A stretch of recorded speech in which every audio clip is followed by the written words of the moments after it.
మీ చూపులతో వాళ్ళకి దిష్టి పెట్టకండి. బాలిక, నీవు నీ శక్తులను దుర్వినియోగపరచుచుంటివి. అయ్యో రామా, వాళ్ళని సంతోష పెట్టడం కూడా తప్పేనా? అలనాడు కూడా నీవు ఇటులనే చేసితివి. అమరేంద్రకు తెలియకుండా ఆ పిల్ల పిచ్చుకలు అడిగినది చేసితివి, కోరినది పెట్టితివి. అమ్మ మనసంటే అదే కదా గుప్తా గారు. కానీ ఇప్పుడు నీవు వాళ్ళ అమ్మవి కాదు, సోదరివి. అయితే ఏంటంట? అప్పుడు మీరు నాకు అన్నయ్య, ఇప్పుడు మామయ్య. తేడా ఏముంది? అదే ప్రేమ కదా. మీ మానవ ప్రేమతో బంధములతో మమ్ములను బంధించకము బాలిక. ప్రేమకు బందీ ఇవ్వడం మంచిదేలే గుప్తా గారు. నీవు నీ వయసుకు తగిన విధముగా మాట్లాడుము. వయసు శరీరానికే, మనసుకు కాదు. నీకు మేము శక్తులనిచ్చి తప్పిదము చేసితిమి బాలిక.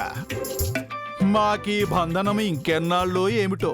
మనది బంధనం కాదు గుప్తా గారు, బంధం, జన్మ జన్మల అనుబంధం. అప్పుడు మనం అన్నా చెల్లెళ్ళం, ఇప్పుడు మామ కోడళ్ళం. నీ విటులనే నీ మాయ మాటలతో మమ్ములను మాయ చేయుచు నీవు మురిసిపోకము బాలిక. నీకు ఒక పెద్ద ఆపద ముంచుకు వచ్చుచున్నది. అవునా? మీరుండగా నాకాపదా? ఈసారి నీకొక పెద్ద మాంత్రికుడు ఎదురు కాబోచున్నాడు. అతగాడు చాలా శక్తివంతుడు. అతని ముందు మేము కూడా ప్రేక్షకుని వలె నిలిచి ఉండవలెను. అంత పెద్ద మాంత్రికుడా? అవును బాలిక. అతగాడితో నీవు ఎటుల పోరాడేదవో ఏమో మేము వీక్షించవలే. అతనేమో పెద్ద మాంత్రికుడు అంటున్నారు, నేనేమో చిన్నపిల్లని. అంటే పిచ్చుక మీద బ్రహ్మాస్త్రం వేస్తున్నారన్నమాట. ఎవరు పిచ్చుక, ఎవరు వేయినది బ్రహ్మాస్త్రము? నేను పిచ్చుకని, ఆ మాంత్రికుడు వేసేది బ్రహ్మాస్త్రం. ఎలా ఎలా ఎలా? నీవు పిచ్చుకోవా? చిచ్చెర పిడుగువైతేను మా యమధర్మరాజుల వారినే ముప్పు తిప్పలు పెట్టితివి కదా. అదంతా అప్పుడు గుప్తా గారు. ఇప్పుడు మాత్రం ఏమి తక్కువ చేయుచున్నావు? నీవు చేయతలచినవన్నీ చేయుచున్నావు కదా. ఏంటి గుప్తా గారు, నన్నే భయపెడుతున్నారా? నన్ను భయపెట్టేది మీరే, నాకు బిల్డప్ ఇచ్చేది మీరే. రానివ్వండి, ఏ మాంత్రికుడు వస్తాడో నేను చూస్తాను. కాల గజ్జ కంకాలమ్మ, నేను కొడితే ఎవరైనా ఉరకాలమ్మా.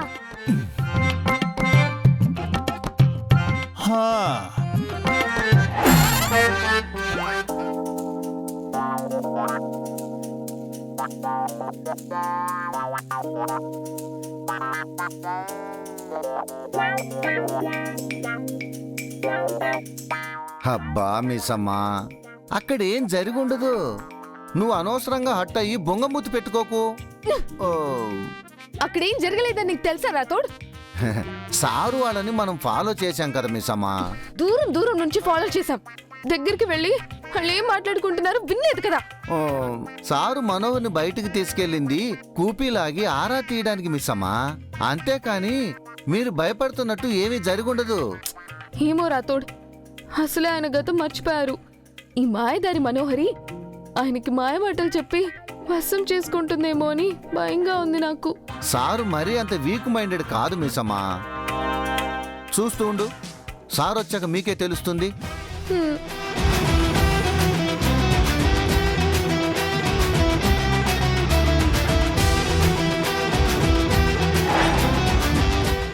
అదిగో సారోళ్ళు వచ్చేశారు.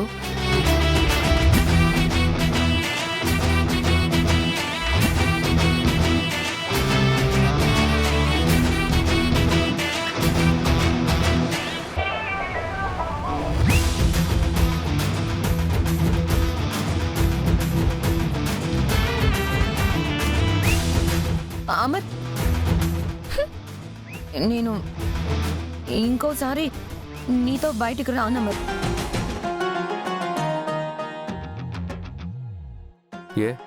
ఎందుకని? నేను వద్దన్నా సిటీ అంతా తిప్పావు, ఎక్కడికెక్కడికో తీసుకెళ్ళి ఏమేమో చేసావు. ఉత్తినే అంతా ఒత్తిదే మిస్సమ్మా. మనోరు ఊరికినే బిల్డప్ ఇస్తుంది. నాకు మాత్రం నీతో బయటికి వెళ్ళడం చాలా హ్యాపీగా ఉంది మనోహరి. హాయిగా ఉంది.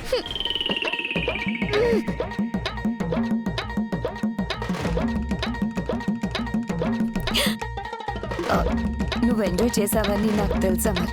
వదిలితే రేపు ఉదయం వరకు అలాగే తిప్పేవాడివి.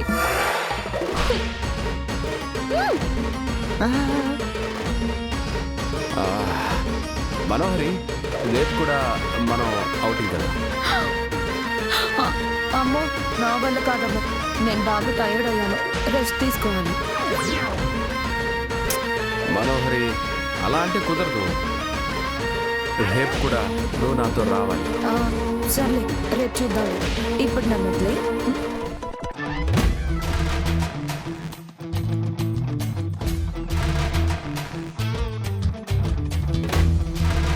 Hi care taker, dinner ready చేసావా?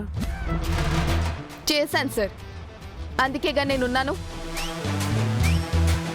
ఫ్రెష్ అయ్యి వస్తాను, వడ్డించు. ఏ ఇప్పటిదాకా బయట తిరిగి వచ్చారు కదా, తిని రాలేదా? నాకు బయట ఫుడ్ వద్దు, ఇంటి భోజనమే ముద్దు. చా, ఇంటి భోజనమే కావాలన్న వాళ్ళు మరి బయట అంతా తిరిగి రావడం ఎందుకు? ఏంటి సెటైర్లు వేస్తున్నావు? అయ్యో సార్, మిస్సమ్మ మూడేం బాగాలేదు, అందుకే తను ఏదేదో మాట్లాడుతుంది. సార్, ఇంతకు మీరు ఎక్కడెక్కడెక్కడెక్కడ తిరిగి వచ్చారు? ఏమేమేమేమేం చేశారు? మేము మేము గుర్తులేదు,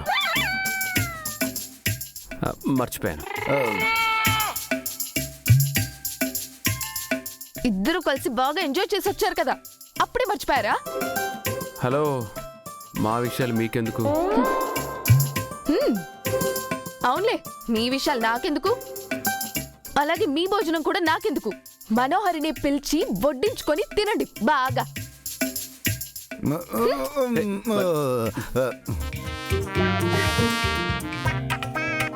ఏంటి తను అలా మాట్లాడుతుంది? ఏమైంది?